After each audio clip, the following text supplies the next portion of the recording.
வணக்கம் மக்களே, you are வாட்சிங் in and out cinema with me Divya. தனுஷோட டைரக்ஷன்ல பல வருஷத்துக்கு அப்புறம் ஒரு படம் வரப்போகுது அப்படின்றப்பயே ஒரு மிகப்பெரிய எதிர்பார்ப்பு இருந்தது அப்படின்னு சொல்லலாம். அப்படி பாத்தீங்கன்னா தனுஷோட டைரக்ஷன்ல அவரும் நடிச்சு இன்னும் செல்வராகவன், அதுக்கப்புறம் பாத்தீங்கன்னா துஷாரா விஜயன், காளிதாஸ் ஜெயராம், பிரகாஷ் ராஜ், எஸ் சூர்யா, சந்தீப் கிசான் அப்படின்னு ஒரு மிகப்பெரிய ஸ்டார் காஸ்டோட ஏஆர் ரஹ்மான் சாரோட மியூசிக்ல உருவாயிட்டு இருக்கக்கூடிய படம் தான் ராயன்.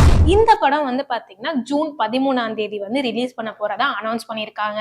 இதுல இந்த படத்துல பாத்தீங்கன்னா இது வரைக்கும் செல்வராகவன் சார் டைரக்ஷன்ல தான் தனுஷ் நடிச்சு பார்த்திருப்போம். ஆனா இந்த படத்துல தனுஷோட டைரக்ஷன்ல செல்வராகவன் அவர் நடிக்க போறாரு அப்படின்றனால ஒரு எக்ஸ்ட்ரா எதிர்பார்ப்பை கிரியேட் பண்ணிருக்கு அப்படின்னு சொல்லலாம். அப்படி இருக்கக்கூடிய இந்த ராயன் படத்துல பாத்தீங்கன்னா ஃபர்ஸ்ட் சிங்கிள் ரீசெண்டா ரிலீஸ் பண்ணியிருந்தாங்க. அது மட்டும் இல்லாம ஜூன் 13 இந்த படம் ரிலீஸ் ஆக போகுது அப்படின்றனால இதுக்கப்புறம் தொடர்ந்து இந்த படத்தோட செகண்ட் சிங்கிள், டீசர், ட்ரெய்லர் அப்படின்னு ஒரு பயங்கரமான ப்ரொமோஷன்ஸ் இருக்க போகுது அப்படின்ற மாதிரி எதிர்பார்க்கலாம். அதுல இன்னும் பிளஸ் பாயிண்ட் என்னன்னு பாத்தீங்கன்னா, கூடிய சீக்கிரம் ஜூன் 1 இந்த ராயன் படத்தோட ஆடியோ லான்ச் சென்னையில நடக்க போகுது அப்படின்ற மாதிரி ஒரு தகவல் வெளியாயிருக்கு. இந்த ராயன் படத்தை சன் பிக்சர்ஸ் தான் ப்ரொடியூஸ் பண்றாங்க.